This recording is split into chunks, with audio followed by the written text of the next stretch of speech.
Então hoje nós vamos observar do versículo 9 ao versículo de número 15 da Epístola de Paulo a Tito.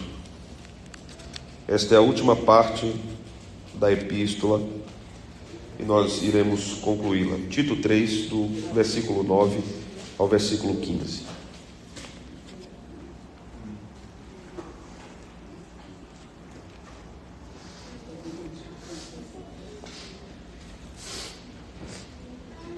Diz a palavra de Deus: evita discussões insensatas ou tolas, genealogias, contendas e debates sobre a lei, porque não têm utilidade e são fúteis. Evita o homem faccioso, depois de admoestá-lo primeira e segunda vez, pois sabes que tal pessoa está pervertida e vive pecando, e por si mesma está condenada. Quando te enviar Ártemas ou Tíquico, apressa-te a vir até Nicópolis ao meu encontro. Estou resolvido a passar o inverno ali. Encaminha com diligência Zenas, o intérprete da lei, e Apolo, a fim de que não lhes falte coisa alguma. Agora, quanto aos nossos, que aprendam também a distinguir-se nas boas obras a favor dos necessitados, para não se tornarem frutíferos. Todos os que se acham comigo te saúdam. Saúda quantos nos amam na fé. A graça seja com todos vós. Amém. Vamos orar? Obrigado, Senhor, pela Tua palavra lida e que será explicada em instantes. Obrigado pela epístola que Paulo escreveu a teu servo Tito e à igreja que estava em Creta. Obrigado pelos preciosos ensinos que tivemos aqui e por esta jornada que percorremos nos ensinos de Paulo sobre tantos assuntos para a saúde da igreja. Que possamos mais uma vez e finalmente aprendermos as lições finais do apóstolo Paulo nesta epístola e que sejamos edificados, consolidados na fé, fortalecidos. É o que nós te pedimos no nome santo de Jesus. Amém. Podem sentar, irmãos. Chegamos ao final de mais uma série de exposições, e desta vez, desta epístola tão pequena, mas tão cheia de tesouros para a igreja. Eu quero, nessa introdução, recapitular com os irmãos algumas coisas importantes que Paulo nos ensinou nesta epístola, antes de entrarmos propriamente no assunto, ou nos assuntos que ele está tratando aqui, que basicamente gira em torno das controvérsias no seio da igreja local, do cuidado que a igreja local deve ter com os seus líderes e do cuidado com os necessitados. Esses três temas estão neste bloco que nós vamos investigar. Mas recapitulando, a primeira coisa que nós devemos lembrar é que a nossa fé, sem prática, demonstra ser apenas uma teoria. E a Escritura nos ensina muito mais do que isso. Tito nos ensina sobre relacionamentos, Tito nos ensina sobre como devemos lidar entre gerações diferentes na igreja. Esta epístola nos ensina a respeito do poder glorioso do Evangelho, no capítulo 2, a partir do verso 11. Nos ensina sobre nossas relações com as autoridades, a partir do versículo 1 do capítulo 3, e que isto deve ser testemunho de nossa parte para com o mundo. Ele diz no verso 1 do capítulo 3, lembra-lhes que se sujeitem aos que governam, as autoridades sejam obedientes, estejam prontos para toda boa obra. Paulo nos ensina ainda nesse capítulo a respeito da salvação somente pela graça. No verso de número 4 em diante, nos ensina sobre justificação pela fé, no verso 7, então ele chega agora até o versículo de número 9, sobre as discussões que certamente aconteciam naquele contexto de uma igreja que estava numa efervescência cultural, num tempo ainda de muitas discussões, de muitas considerações filosóficas, teológicas, que vivia o Império Romano, vivia também o povo grego. Paulo vai ensinar a Tito aqui a como tratar os divisores, aqueles que promovem dissensão no meio do corpo, separação na igreja. Paulo vai ensinar a Tito a como lidar com questões de discussões infrutíferas no meio da igreja. Devemos entender que Paulo não está proibindo o debate. Paulo não está proibindo o questionamento para o crescimento. Paulo está dando recomendações que Tito seja atento e discirna fatores, problemas que podem desviar a atenção dele para o ensino do rebanho e podem focar a sua atenção àqueles que não querem o crescimento do rebanho, mas querem plantar apenas confusão no meio da igreja. Este é o que Paulo chama de homem faccioso, no versículo de número 10. Paulo vai nos ensinar como a igreja deve olhar para os seus líderes, mencionando dois deles aqui, especialmente Zenas, que era um conhecido intérprete da lei romana. Intérprete da lei aqui não se refere à lei mosaica, possivelmente, mas à lei romana. Então Zenas era um jurista que também era um líder na igreja primitiva, e o conhecido Apolo, grande pregador, eloquente homem de Deus naquele período. Esses pontos ligados ao cuidado que a igreja deveria ter com aqueles que necessitam do cuidado, como diz o verso 14, devem chamar a nossa atenção. Mas vamos lá. Primeiro, Paulo começa dizendo a Tito que evite discussões tolas, no verso de número 9.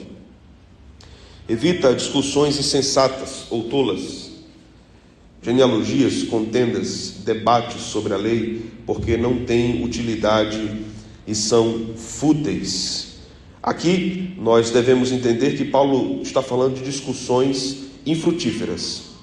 Paulo não está falando de discussões que têm a característica de levar o povo ao crescimento, mas discussões que não levam a lugar algum. Os judeus tinham mania de fazer isso. Eles passavam muito tempo discutindo o que podia e o que não podia fazer no sábado, o que era permitido, o que não era permitido.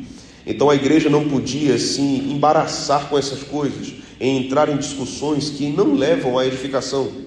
Paulo ensina a Tito que a igreja e o próprio Tito como pastor devia ignorar esse tipo de discussão. A segunda coisa era genealogias. Os judeus também tinham mania de fazer isso, de construir genealogias imaginárias intermináveis. Imagina uma escola dominical, a gente debatendo sobre nossas genealogias. Quando é que a gente ia terminar essa revista? Nunca, né? Não ia terminar nunca. Então eram questões tolas que invadiam a igreja, e Paulo estava advertindo, dizendo: Tito, não permita que isso aconteça, porque isso desvia a atenção do povo para o foco principal, que é o Evangelho. O povo deve aprender o Evangelho. Da mesma forma, esses debates sobre a lei que não levam a lugar algum. É tão parecido com o que nós estamos vendo hoje, muitas vezes nas plataformas digitais, redes sociais, teólogos de internet, pastores com considerável formação acadêmica, mas que abraçaram um modus operandi de agressividade e debate tolo na internet. Eles abraçaram a postura de estarem agredindo outros irmãos de outras tradições ou da mesma denominação, mandando recados, recebendo recados também, e se envolvendo em variados debates em Instagrams, debates em no YouTube, pregadores renomados, conhecidos no Brasil, perdendo as estribeiras nesses debates e até falando coisas que não convêm. Palavras torpes. Isso é uma vergonha para os evangélicos, isso é uma vergonha para os crentes. O apóstolo Paulo nos adverte sobre isso, de modo prático, que nós não devemos nos envolver em debates tolos. Aqui era em relação à lei, mas nós também no nosso tempo, em relação ao próprio Evangelho. Se é para defendermos o Evangelho, é contra uma ameaça terrível, contra a igreja, que se levanta contra a igreja. Mas o que nós observamos muitas vezes são seminaristas, pastores, às vezes nem é pastor nem é seminarista, começou a ler um livro, 2 de teologia, e acha que a igreja está grandemente ameaçada, e ele é o Martinho Lutero do século 21, e ele precisa fazer alguma coisa para salvar a igreja. Ele precisa escrever, ele precisa gravar, Ele precisa dar a opinião dele sobre tudo. Os teólogos do nosso tempo deixaram de teologar e viraram jornalistas. Na verdade, viraram jornalistas de revista de fofoca gospel. Até um site chamado Fuxico Gospel. Fuxico Gospel. Se você quer saber da vida dos famosos evangélicos do nosso tempo, leia Fuxico Gospel. Não leia, isso é uma ironia, isso é uma frase irônica. Não vá atrás disso. Não vá atrás de coisas tolas, insensatas. Paulo diz: estas coisas não têm utilidade, elas são fúteis. Isso não edifica a igreja em nada. A igreja precisa do evangelho. Depois Paulo vai dizer aqui: evita o homem faccioso. Isso aqui é importante também. O faccioso aqui é o herege. A palavra herege ou heresia significa basicamente facção, separação. Heresia, a palavra heresia ou a palavra seita significa você separar-se de algo maior, inteiro. Então, quando você é um herege, não é que você apenas tenha, não é basicamente uma postura de incompreensão em relação a determinado ensino. É uma postura de militância contra o ensino correto das Escrituras. Isso é um herege. Então, há pessoas que podem estar dentro da igreja com entendimento errado a respeito de determinada doutrina, mas não são basicamente hereges, porque eles não estão lutando contra a verdade do Evangelho. Eles não entendem ainda. Mas aqui, Paulo está falando do homem faccioso, do homem herege. Paulo diz: admoesta ele 2 vezes, depois evita-o. Evita-o. Este homem aqui é aquele que foi advertido pelo ministro, que foi refutado pelo ministro e continua teimosamente ensinando algo que é contra a sã doutrina. Então a recomendação de Paulo a Tito é: você não deve perder tempo com esse tipo de gente. Você deve evitá-lo. Você não deve dar mais resposta a ele. Isso é bem interessante, porque é bem contraditório a nossa geração, que acha que nós devemos sempre dar resposta a tudo e sempre terá uma réplica ou uma tréplica. Ninguém quer perder o debate. Enquanto Paulo está dizendo: se você admoestou 2 vezes, ele não retrocedeu, você deve evitá-lo. Este procedimento segue o mesmo ensino de Cristo, de que depois de uma exortação, segunda exortação agora com testemunhas, aquele crente não arrependido deve ser excluído.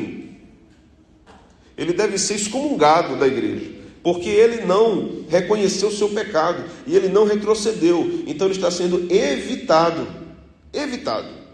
E ele deve ser alvo das orações dos irmãos, claro. Não devemos deixar de orar por esta pessoa, mas o tratamento da igreja com o faccioso deve ser um tratamento sério. Não é um tratamento carinhoso. É um tratamento de advertência. É um tratamento de exortação, com amor, mas exortação. É um tratamento firme de exortação ao que está contradizendo a fé. Paulo diz então no verso 11: pois sabes que tal pessoa está pervertida, vive pecando e por si mesma está condenada. Veja que o faccioso que Paulo está falando aqui não é de um irmão enganado, não é de um irmão fraco no conhecimento, não é de um neófito, um novato na fé. Paulo está falando de alguém experimentado, que tem uma mentalidade formada contra o ensino genuíno do Evangelho. Este, Paulo diz, vive pecando, tem a mente pervertida e está condenado. Então o que a igreja faz? Evita-o. Aqui nós aprendemos algumas coisas, irmãos. Paulo instrui Tito a não ficar rebatendo hereges, porque isso muda o foco do trabalho do ministro e pode ser uma armadilha de Satanás. O ministro pode se enganchar com isso, se emaranhar com esse tipo de discussão tola e parar de pastorear o rebanho, parar de ensinar o evangelho. Na verdade, Paulo diz a Tito que ele deve pregar, ele deve ensinar o povo. Paulo instrui Tito: fale a sã doutrina. É isso que nós vimos no versículo 1 do capítulo 2. Tu, porém, fala o que convém à sã doutrina. Esse é o trabalho do ministro. Ele deve se ocupar da sã doutrina. Segunda coisa é que, ao dizer Paulo a Tito que ele evite essa pessoa, Isso não é uma rejeição sem demandar nenhum esforço anterior. Essa pessoa deve ser alvo de esforços para levá-la ao arrependimento do ministro e por parte da igreja. A igreja toda deve se envolver em relação àquele que está indo contra o ensino e deve exortá-lo, porque toda igreja tem responsabilidade e autoridade como sacerdócio real. Devemos também considerar o cuidado que a igreja deve ter quando for qualificar uma pessoa como herege. Há questões que nós temos liberdade de discordar, mesmo na igreja local. Nós podemos discordar da resolução de uma assembleia. Nós podemos discordar de algum ponto secundário do ensino nas Escrituras. Não primário, mas secundário. Nós podemos discordar se o microfone pode ser com fio ou sem fio. Nós podemos discordar da cor da parede. Nós podemos discordar se vamos usar banco de madeira ou cadeira. Isso não é errado em relação às Escrituras. Mas heresia é outra coisa. É uma postura rebelde e perseverante, impenitente contra a sã doutrina. O herege deve ser resistido e, se ele não se arrepender, ele deve ser excluído. Paulo diz também que deve ser assim porque aquela pessoa já está arruinada no seu pensamento pecaminoso. E a igreja não pode continuar alimentando aquele pensamento pecaminoso, aquela mente pervertida. A igreja deve agir contra esta pessoa que está indo contra o corpo local de Cristo, a igreja que está ali. Isso deve culminar basicamente no desligamento, na excomunhão dessa pessoa. Isso é algo muito doloroso. Não é bom quando nós excluímos uma pessoa do rol de membros da igreja. Mas se a igreja não faz isso, ela está plantando uma série de problemas, e ela está semeando, ou ela está cometendo o mesmo pecado de Acã. Isso vai trazer dificuldades para a igreja. O problema não é ter pecado dentro da igreja. O problema é a igreja saber dos pecados e não tratá-los. Esse é o problema. A igreja sabe e tem como tratar e não trata, como no caso incestuoso de Corinto, que toda a igreja sabia daquela balbúrdia, daquela pouca vergonha, e não agia. E Paulo disse: como é que vocês conseguem viver desse jeito? Vocês devem tirar do meio de vocês o malfeitor. É exatamente o mesmo ensino de Paulo a Tito, é o ensino de Paulo a Corinto. Vocês devem tirar o malfeitor do meio do rebanho, para que o rebanho então seja preservado. Quando uma igreja não age assim, ela está dizendo que há muita tolerância para a pecaminosidade na congregação, que nada vai ser feito, que qualquer pessoa pode viver do jeito que quiser, e a igreja nunca vai fazer nada. A igreja pode prejudicar a fé dos neófitos, pode desmotivar inclusive a fé e a caminhada dos antigos, quando ela não trata os pecados dentro dela. Que Deus nos proteja contra isso, meus irmãos. Então no verso 12, Paulo diz o seguinte: quando te enviar Ártemas ou Tíquico, apressa-te a vir até Nicópolis ao meu encontro. Estou resolvido a passar o inverno ali. Paulo queria ver Tito.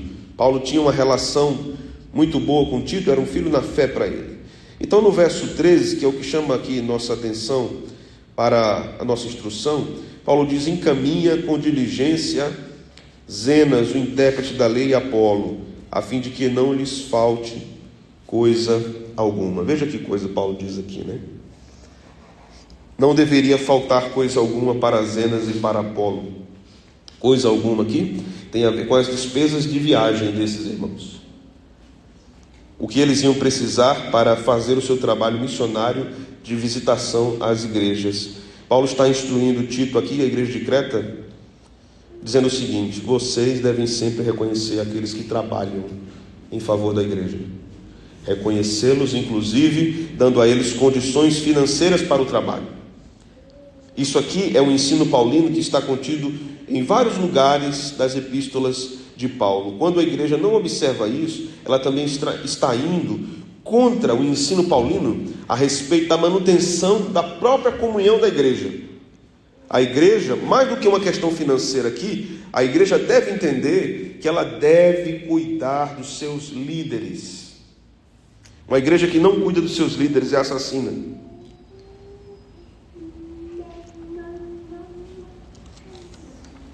Deus pode visitar uma igreja que não cuida dos seus líderes com juízo, remover delas os ministros fiéis,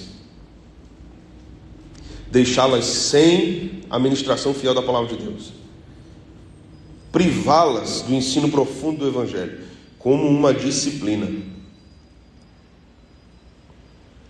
Que o Senhor também nos livre disso, meus irmãos. Aprendamos sempre a valorizar aqueles que servem a igreja. A valorizar aqui não tem nada a ver com nada motivacional, mas o afeto, a gratidão a Deus em primeiro lugar. O povo evangélico tem muito medo de confundir gratidão a Deus pela vida de líderes com idolatria. Então eles preferem não manifestar gratidão, porque eles não querem correr no risco da idolatria. Ou eles pressupõem que se eles demonstrarem alguma gratidão publicamente, ou particularmente ao líder, o líder vai se ensoberbecer. Eles deduzem isso. Mas Paulo ensina várias vezes, Romanos nos mostra claramente, que Paulo elogia aqueles, publicamente, aqueles que estão servindo a Cristo.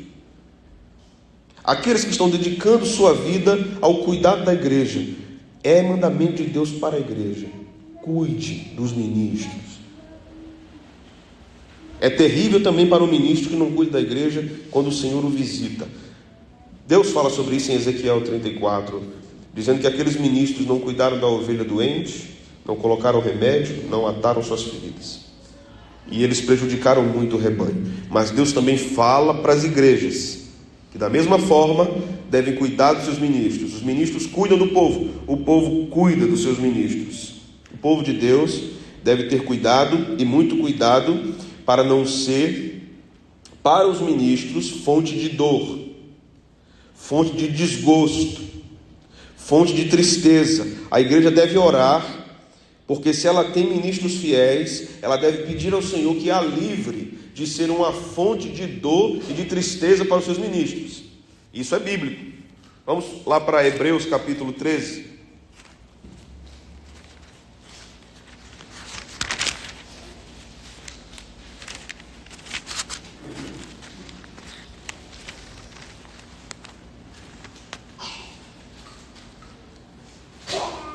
Veja o versículo 7. Lembrai-vos dos vossos guias, esses são os pastores, os quais vos pregaram a palavra de Deus, e considerando atentamente o fim de sua vida, imitai a fé que tiveram. Veja o versículo 17.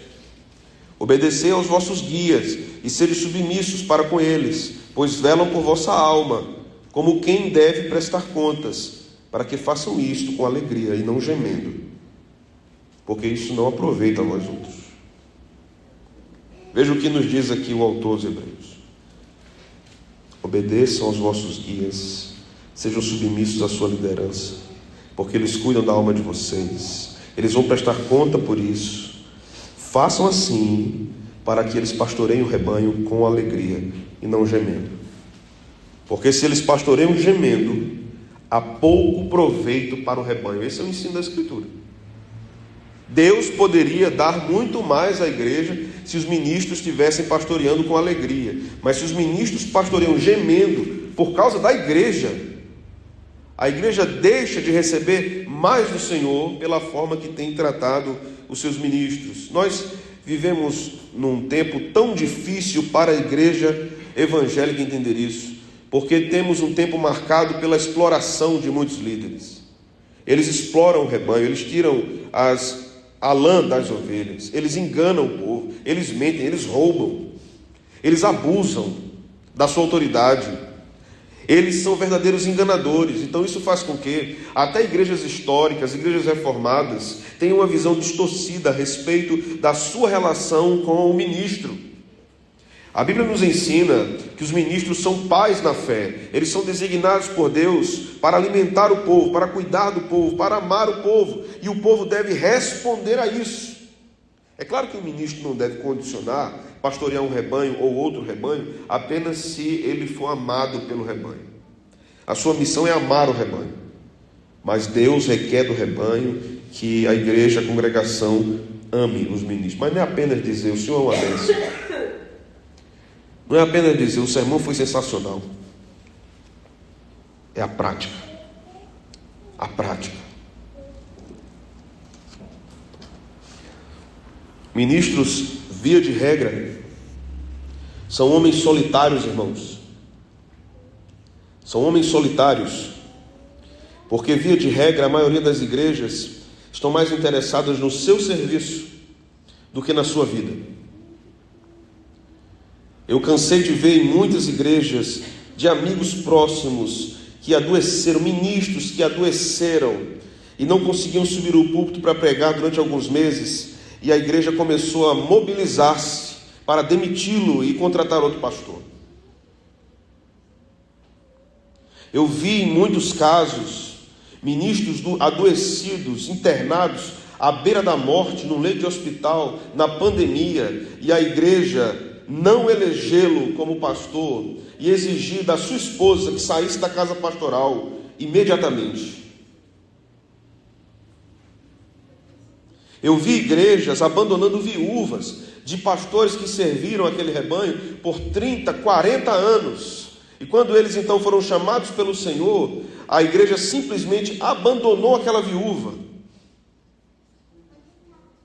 Isso não é incomum, irmãos. Isso acontece muito no meio das igrejas. Muito. Lembremos do que Paulo disse, a fim de que não lhes falte coisa alguma. No verso 14, o texto nos diz: agora, quanto aos nossos, que aprendam também a distinguir-se nas boas obras, a favor dos necessitados, para não se tornarem frutíferos. Todos os que se acham comigo te saúdam, saúda quantos nos amam na fé. A Bíblia nos fala várias vezes sobre os necessitados. Temos mais duas passagens no Novo Testamento, em Gálatas 2, 9 e 10, Tiago 2, de 1 a 10, que tratam sobre isso. Temos várias passagens no Antigo Testamento, como o ano da remissão, mandamentos para credores e devedores, Deuteronômio 15, de 1 a 6. Nós temos outra passagem, Deuteronômio 15, 7 a 11, sobre leis a favor dos pobres, a favor dos necessitados.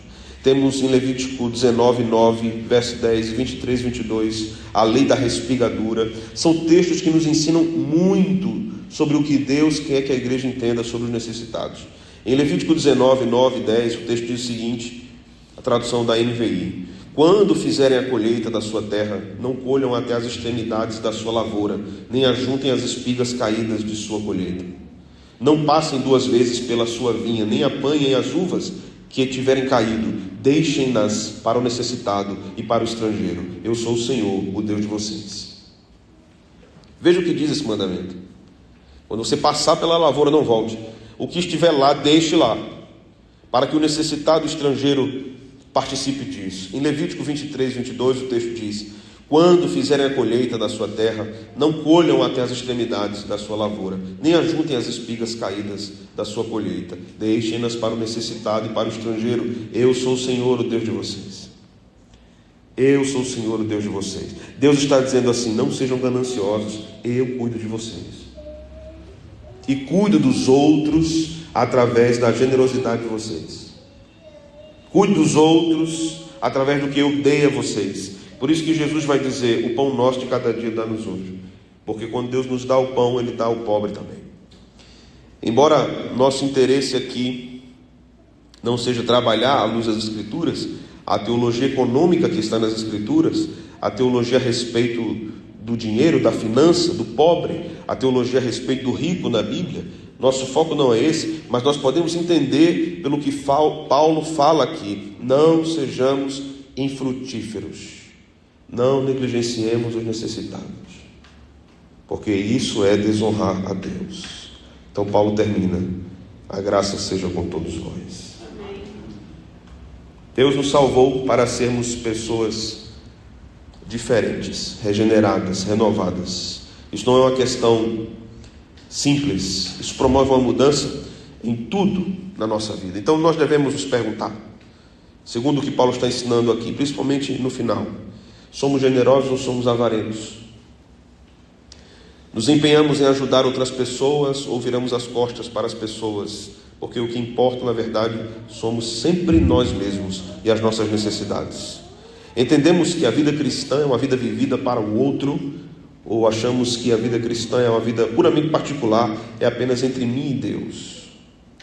Ensinamos isso a quem está ao nosso redor, compartilhamos isso na igreja, falamos sobre isso em escolas dominicais, falamos sobre isso em departamentos de senhoras, de jovens, de homens, falamos sobre isso para as crianças, ensinamos as crianças a serem generosas. Não devemos ensiná-las apenas a aprenderem a dividir, devemos ensiná-las a serem generosas em todos os aspectos. A maior tarefa da igreja, com certeza, é a proclamação do Evangelho de Deus. Essa é a maior tarefa. Mas Deus chama esses regenerados para socorrer a viúva, o órfão, o estrangeiro, o desamparado. O amor de Deus faz isso, porque Deus continua nos dizendo: eu sou o Deus de vocês. Que Deus nos ajude, nos abençoe. Peço a Deus que tenhamos aprendido muito com Tito. Vamos orar? Obrigado, Senhor, por esta ocasião, pela oportunidade de pregar a Tua palavra mais uma vez. Que esses ensinos penetrem na nossa mente, na nossa vida. Que o Senhor nos guarde do erro, da avareza, da ganância. Nos guarde de uma vida autocentrada para uma vida cristocêntrica. É o que nós te oramos, no nome de Cristo. Amém.